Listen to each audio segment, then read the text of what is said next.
सभी को मेरा प्यार भरा नमस्कार। आप लोग सब कैसे हैं? I hope all of you are well. आज की वीडियो में हम सीटेट 2015 सितंबर का क्वेश्चन पेपर डिस्कस करने वाले हैं। कॉन्सेप्ट के साथ चाइल्ड साइकोलॉजी डिस्कस करने वाले हैं। So you watch this video till end. देखिए फर्स्ट क्वेश्चन क्या कह रहे हैं, a teachers most important role in an inclusive classroom. Inclusive classroom में टीचर्स का रोल क्या है? ठीक, तो ऑप्शन क्या है? पहले आपको बोल दो इंक्लूसिव क्लासरूम क्या है। देखिए इंक्लूसिव क्लासरूम क्या होता है, जहाँ इंक्लूसिव क्लासरूम ऐसा क्लासरूम है जहाँ हर प्रकार के स्टूडेंट एक ही क्लासरूम में रह के उनके जरूरी के आधार पर एडुकेशन को प्राप्त करते हैं और उनका लर्निंग होता है। इसी को कहा जाता है इंक्लूसिव क्लासरूम। इंक्लूसिव क्लासरूम में हर प्रकार का स्टूडेंट रहता है, जैसे कि physically challenge student, may be mentally challenge student, okay, may be very intelligent student जिनका आईक्यू बहुत अच्छा है, very high IQ, very low IQ वाले स्टूडेंट भी इसमें पढ़ते हैं, मीडियम स्टूडेंट तो रहता ही है। ठीक, inclusive classroom is a classroom where each and every kinds of students get the education according to their necessary. ठीक, that is known as the inclusive classroom. तो आइए देखते हैं टीचर्स का रोल क्या है एक इंक्लूसिव क्लासरूम के लिए। क्वेश्चन में ये पूछा है क्या रोल है, वो ऑप्शन पढ़ लेते हैं। To ensure that teachers give standard instruction to the class. Teachers का यही रोल है क्या? टीचर्स केवल स्टैंडर्ड इंस्ट्रक्शन देंगे क्लास में? वो तो नहीं रोल होगा। To find out the occupation of the parents of children so that each teachers know what is children's futures occupation will be. तो क्या है, एक टीचर्स एक बच्चों का पेरेंट्स का ऑक्यूपेशन देखेंगे और उसी ऑक्यूपेशन देख के वो डिसाइड करेंगे एक बच्चे का फ्यूचर ऑक्यूपेशन क्या होने वाला है। सीधा बात, एक टीचर्स, आप एक आइडियल टीचर्स, आप तो नहीं देखने जाएंगे ना कौन सा बच्चे का पेरेंट्स क्या करते हैं, आप उसको देख के कोई फ़ायदा नहीं है। ठीक, टीचर्स का रोल ये नहीं होना चाहिए।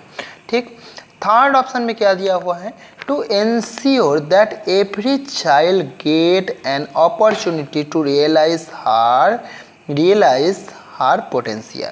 तो एक टीचर्स का ये रोल होना चाहिए टू एंश्योर कराना, बच्चों को एंश्योर कराना, to ensure that every child get opportunity, हर चाइल्ड को अपॉर्चुनिटी मिलेगा टू रियलाइज हार पोटेंशियल।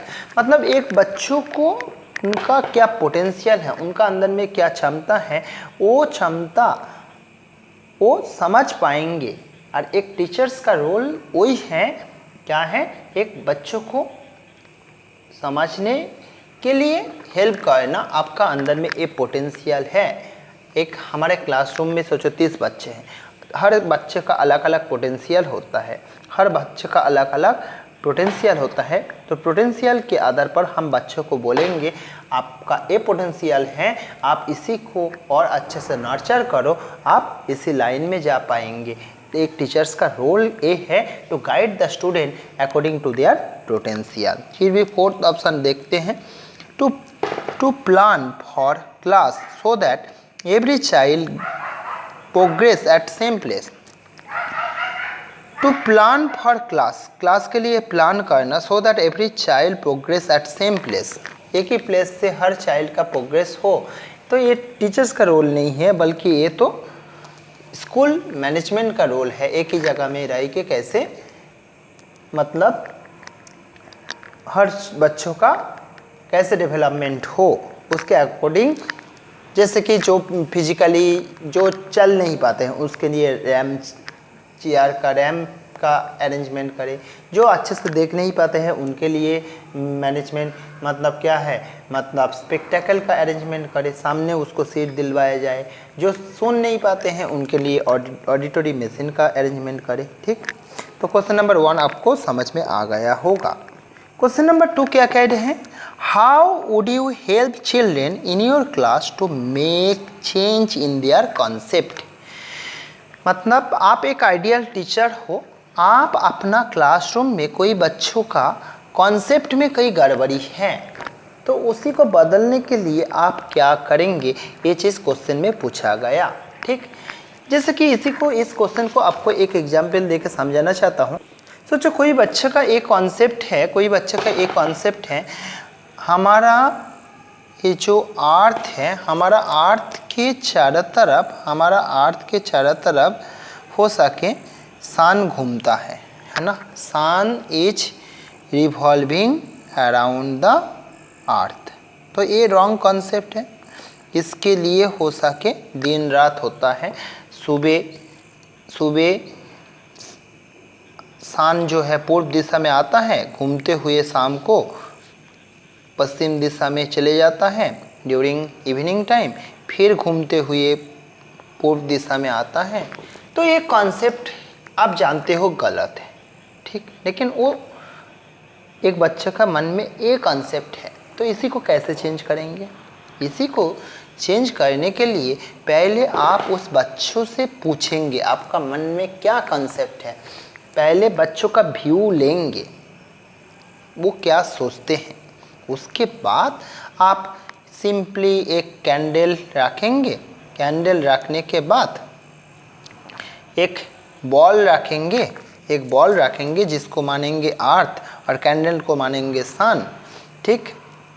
और ये जो अर्थ को ऐसा घुमाएंगे है ना, मतलब रोटेशन करेंगे। रोटेशन करने से सामने जिस तरफ लाइट आ रहा है उस तरफ दिन, जिस तरफ लाइट नहीं आ रहा है उस तरफ रात। तो ऐसा करते हुए दिन रात समझाएंगे, ठीक। तो रोटेशन के कारण अर्थ खुद अपना एक्सिस में रोटेट करता है, इसलिए दिन और रात होता है, और अर्थ रिवॉल्व करता है सन के चारों तरफ, इसलिए difference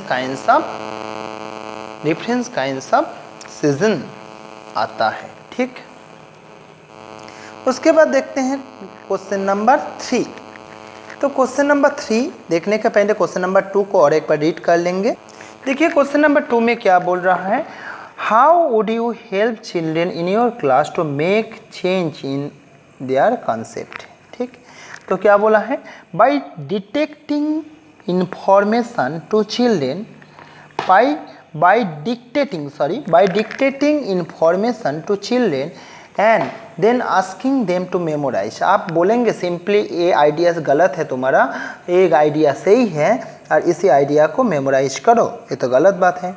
by punishing children in their concept are wrong, by punishing children if their concept is wrong।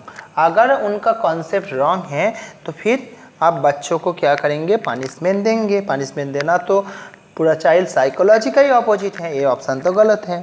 By giving the factual information, जो फैक्ट है उसी इंफॉर्मेशन को बोलेंगे तो क्या होगा, बच्चे तुरंत फैक्ट को एक्सेप्ट करेंगे क्या, उसको तो प्रूव करना पड़ेगा। बच्चे का मन में कौन सा कॉन्सेप्ट गलत है उसी को तो आप पहले जानेंगे ना, ठीक। उसके बाद देखिए, by giving children an opportunity to express their own understanding of the concept, by giving children an opportunity to express their own understanding of the concept. आप बच्चों को, आप एक आइडियल टीचर हो, आप बच्चों को अपॉर्चुनिटी देंगे to express their own understanding, उनका खुद का अंडरस्टैंडिंग को उनका क्या अंडरस्टैंडिंग है उसी को एक्सप्रेस करने के लिए आप अपॉर्चुनिटी देंगे, ठीक। और this will be the right option, ठीक, to give children an opportunity to express their own understanding of the concept. उनका मन में क्या कॉन्सेप्ट है उसी को नहीं जानेंगे तो फिर उनका कॉन्सेप्ट गलत है कि सही है, आपको कैसे पता चलेगा दोस्तों। तो फिर इसलिए आप एक आइडियल टीचर हो, आप बच्चों को उनका व्यू, उनका मन में क्या है, क्या चल रहा है, उसको क्लासरूम में बोलने के लिए मौका दीजिए। ये एक आइडियल टीचर का इम्पॉर्टेंट रोल है, और अगर कॉन्सेप्ट में गलत है तो फिर आप उसी को चेंज कीजिएगा। उसके बाद क्वेश्चन नंबर 3 में क्या बोल रहा है, देखिए, ये certificate is given to children when they read a specific number of book in the long run this strategy might not work since A certificate is given to children when they read specific number of book। जब बच्चे बहुत ज़्यादा संख्या में book पढ़ते हैं या फिर स्पेसिफिक नंबर ऑफ बुक पढ़ते हैं, आप उसको पॉजिटिव रीइंफोर्समेंट देने के लिए आप उन बच्चों को सर्टिफिकेट देने का अरेंजमेंट करते हो। स्कूल मैनेजमेंट का तरफ से अगर ऐसा किया जाए, हर बार बच्चे लाइब्रेरी से बुक उठा के पढ़ने के लिए अगर सर्टिफिकेट दिया जाए तो एक प्रोसेस लॉन्ग टर्म के लिए इफेक्टफुल होगा कि नहीं होगा, ये पूछा है। इन the long term this strategy might not work since, क्यों नहीं वर्क करेगा, लंबे समय के लिए ये स्ट्रेटेजी काम करेगा तो करेगा, नहीं तो भैया क्यों नहीं करेगा, इसको तो बताओ। ऑप्शन देख लेते हैं, ऑप्शन देखते हैं क्या होता है। देखिए ऑप्शन में क्या बोला हुआ है, it might lead to children reading only for getting certificate. This might lead children reading only for getting certificate. देखिए ये तो है जो आपको बोल दो, ये जो मोटिवेशन है, मोटिवेशन हमेशा इंटरनल मोटिवेशन अच्छा है। आप बाहर से सर्टिफिकेट दे के मोटिवेट करेंगे तो हो सके क्या है, this might lead the children reading only for getting certificate. बच्चे हो सके पढ़ेंगे, पुस्तक पढ़ेंगे, किस लिए पढ़ेंगे, केवल सर्टिफिकेट के लिए ही पढ़ेंगे, ये तो गलत बात है। ठीक, तो ऐसा होना नहीं चाहिए। उसके बाद देखिए, the library would need to buy lots of book, ये तो सही ऑप्शन नहीं है ना, ऑप्शन 1 ही सही लग रहा है मेरे को।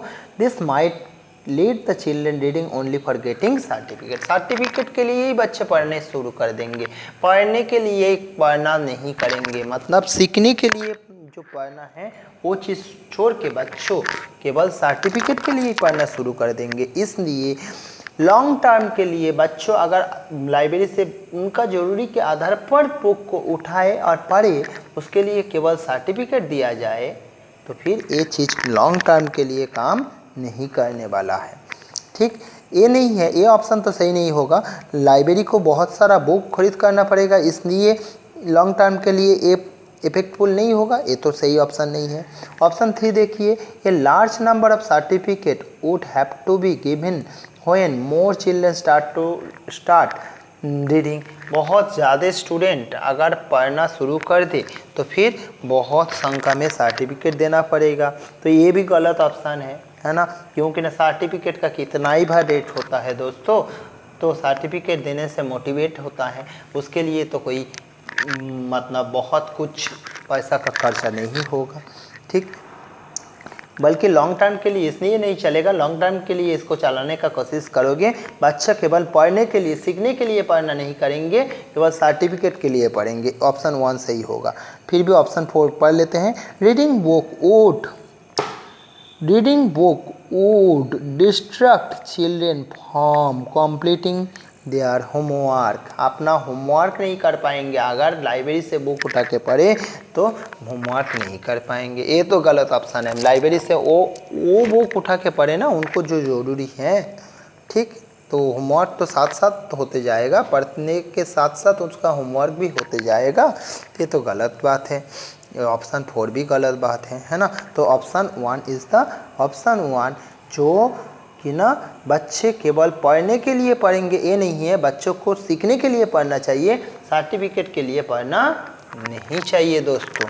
ठीक, उसके बाद क्वेश्चन नंबर 4 क्या बोल रहा है, role of teachers in classroom is to. ठीक, role of teacher in classroom, एक क्लासरूम में टीचर्स का role of teachers in class is to, क्या रोल है। तो देखिए क्वेश्चन नंबर 4 क्या कह रहे हैं, role of teachers in classroom is to, teachers का रोल क्या है क्लासरूम में, follow the time table strictly and follow the time table strictly and stick to course. Course में स्ट्रिक्ट होना और टाइम टेबल को एकदम स्ट्रिक्टली फॉलो करना। तो ये इतना स्ट्रिक्ट हो जाएंगे, कहीं लचीलापन फिक्सेबल नहीं होगा तो फिर काम कैसे चलेगा, है ना। बच्चे बोल रहा है कुछ लैब में लेके जाना, आप बिल्कुल थ्योरी पढ़ाते जा रहे हो तो फिर बच्चे तो बोर हो जाएंगे, तो उसके आधार पर पढ़ाना चाहिए। तो ऑप्शन सी है ना। उसके बाद देखिए ऑप्शन 2 क्या है, to provide authentic learning situation. To provide, आप प्रोवाइड करेंगे authentic learning situation and facilitate independent thinking in student. To provide authentic learning situation, आप अपना क्लासरूम में ऑथेंटिक लर्निंग सिचुएशन प्रोवाइड करेंगे and facilitate independent thinking to the student. आप बच्चों को independently सोचने का मौका देंगे। प्रोवाइड ऑथेंटिक लर्निंग सिचुएशन, आप ऑथेंटिक लर्निंग सिचुएशन प्रोवाइड करेंगे, ऑथेंटिक लर्निंग सिचुएशन प्रोवाइड करेंगे and facilitate independent thinking in student. बच्चों इंडिपेंडेंटली सोच पाए उसी को आप अरेंज करेंगे। ठीक, ये ऑप्शन 2 राइट ऑप्शन क्या है, आप ऑथेंटिक लर्निंग सिचुएशन, सीखने के लिए ऐसा ऑथेंटिक सिचुएशन आप बनाएंगे, बच्चों करके सीखे, खुद अपने से सीखे और आप फैसिलिटेटर होंगे, आप हेल्प करेंगे। ठीक, क्या है उसके बाद देखिए feel the student with her own knowledge and prepare them for examination. Feel the student with her own knowledge, अपना नॉलेज से बच्चों को भरेंगे and prepare them for examination, आप एग्जाम के लिए प्रिपरेशन करवाएंगे। अपना नॉलेज से बच्चों को भर के देंगे। बच्चे खाली बर्तन है, टीचर भरा हुआ नॉलेज है और बच्चों को भरेंगे अपना नॉलेज से, ये तो गलत बात है। ये आइडिया पूरा तरीका से गलत है दोस्तों। बच्चों भी जानते हैं, जो भी एनवायरनमेंट से आए हैं बच्चों, उसी एनवायरनमेंट से बहुत कुछ सीख के आए हैं दोस्तों। ठीक, transmit knowledge in a state fashion and prepare student for right answer। तो स्टेट फैशन में इंफॉर्मेशन को बच्चों को देंगे और राइट आंसर लिखने के लिए मजबूर करेंगे। ये ऑप्शन भी गलत है, तो ऑप्शन 2 सही है। तो एक टीचर्स का रोल है क्लास में लर्निंग सिचुएशन को प्रोवाइड करना, to facilitate independent thinking of the student. अलग अलग बच्चों अलग अलग दिशा में सोचे, उनका थिंकिंग को डेवलप करवाना एक टीचर्स का इम्पॉर्टेंट रोल होता है। क्वेश्चन नंबर 5 में क्या कह रहा है उसी को जान लेते हैं। Which of the following statement is most appropriate about children making error. ठीक, एक बच्चों क्लासरूम में आप एक टीचर हो, आप कोई एक प्रॉब्लम दी हो, साइंस का कोई प्रॉब्लम दी हो या फिर मैथ्स का कोई प्रॉब्लम दी हो या फिर आपका सब्जेक्ट का कोई प्रॉब्लम दिए हो, तो प्रॉब्लम देने से बच्चे जो एरर कर रहे हैं, एरर जब करके दिखा रहा है, कोई प्रॉब्लम को सॉल्व करने के लिए जब एरर हो रहा है, उसमें आपका क्या व्यू होना चाहिए। To avoid making error children need to imitate the teacher. तो एरर को रोकने के लिए आप बच्चों को बोलेंगे आप हमको इमिटेट करो, आप इमिटेट करो, ये तो नहीं कहेंगे, है ना। टीचर्स का रोल ऐसा नहीं होना चाहिए, वो इमिटेट करने के लिए बोले। ऑप्शन 2 क्या है, children's error need to take seriously, children's error need to take seriously and they should punished severely so that they do not repeat the mistake। वो मिस्टेक को ना करें, अगर एरर करके लेके आए आप इतना पनिश देंगे, वो दोबारा एरर ना करें। तो एरर करेंगे क्यों, वो काम करना ही छोड़ देंगे। अगर आप बच्चों को पनिश करेंगे, एरर करने से पनिश कर देंगे, तो फिर वो काम करना ही, होमवर्क करना, क्लास वर्क करना ही छोड़ देंगे। दोस्तों ऐसा मत कीजिएगा। ठीक, बच्चों को हमको मोटिवेट करना है। Children committed error since they do not have capacity to think। Children's committed error, children's हमेशा एरर ही करते जाएंगे, उनका थिंकिंग कैपेसिटी नहीं होगा। ये भी तो गलत है, हर बच्चे का थिंकिंग कैपेसिटी होता है, अलग अलग थिंकिंग कैपेसिटी होता है, ठीक। Children's error are window into how they think, children's error are window, children's error एक विंडो है, children's error are window into how they think. आप देखिए, एक बच्चों को कोई प्रॉब्लम दिए हो, वो एरर करके लेके आए, उसी से आपको पता चलेगा उनका थिंकिंग कैसे है, वो कौन सा दिशा में सोचते हैं, मतलब उनका सोचने का जो दरवाज़ा और खिड़की आपको पता चलेगा, वो कौन सा दिशा में सोचते हैं, उस प्रॉब्लम के बारे में उनका सोच क्या है आपको पता चलेगा। Children's error are window into how they think, ठीक। चिल्ड्रंस का जो एरर है एक टीचर्स के लिए वो विंडो है, वो जानने के लिए वो बच्चे कौन सा दिशा में सोचते हैं। देखिए क्वेश्चन नंबर 6 में क्या कह रहे हैं, assessment is an integral part of teaching learning process. Assessment जो है, मूल्यांकन, असेसमेंट और इवैल्यूएशन जानते हो, इवैल्यूएशन ब्रॉड स्केल में होता है और असेसमेंट केवल सब्जेक्ट बेसिस में ही असेसमेंट होता है। Assessment is the integral part of learning teaching learning process because, क्या है ऑप्शन 1 में क्या बोला हुआ है, assessment help teachers to understand children's learning. Assessment help teachers, assessment teachers को हेल्प करता है to understand children's learning and serves as feedback for how own teaching. ये ऑप्शन बिल्कुल सही है। असेसमेंट होने से ही पता चलता है एक बच्चों के कितना सीखे हैं और उनको भी फीडबैक मिलते हैं, वो उनका जो टीचिंग है क्लास में कितना इफेक्टफुल है, कितना फ्रूटफुल है, वो पता चलता है, ठीक। फिर भी ऑप्शन 2, 3, 4 पढ़ लेते हैं। Assessment is only way to ensure that teachers have taught and student have learned. Assessment is only way to ensure the teachers have taught and, ये भी तो assessment केवल एक ही वे है क्या जानने के लिए, बहुत सारा वे हो सकता है जानने के लिए। बच्चे सीख रहे हैं, टीचर्स पढ़ रहे हैं, उसी को जानने के लिए बहुत सारा रास्ता हो सकता है। ऑप्शन 3 फिर भी देख लेते हैं। इन today's time marks are the only important thing in education। ये तो गलत है, मार्क्स से क्या होगा आप बताओ, बहुत ज़्यादा मार्क्स ले लिए हो, लेकिन कॉम्पिटिटिव एग्जाम में आपको तो नॉलेज का, आपका थिंकिंग का ही तो एग्ज़ाम होता है दोस्तों। तो मार्क्स हाँ ज़रूरी है, लेकिन इतना ज़रूरी नहीं है, केवल मार्क्स में ही सब कुछ नहीं हो जाता है दोस्तों। Children's need to be marked so that they know where they stand in comparison with their peer। देखिए कंपैरिजन बहुत नेगेटिव, देखिए उनको marks, children need to be mark, children को मार्क देना है so that they no higher they stand in comparison with their peers ना, अपने peers साथी के साथ कंपेयर करके वो देखेंगे उनका पोजीशन क्या है। ये तो गलत बात है, उसके लिए असेसमेंट नहीं किया जाता है। असेसमेंट किया जाता है एक बच्चे कितने सीखे हैं और एक टीचर्स का टीचिंग कितना फ्रूटफुल है, उसके लिए असेसमेंट किया जाता है। थैंक यू दोस्तों for watching this video. I will discuss the remaining question in next video. Thank you for watching this video. Don't forget to share and subscribe our channel. Thank you.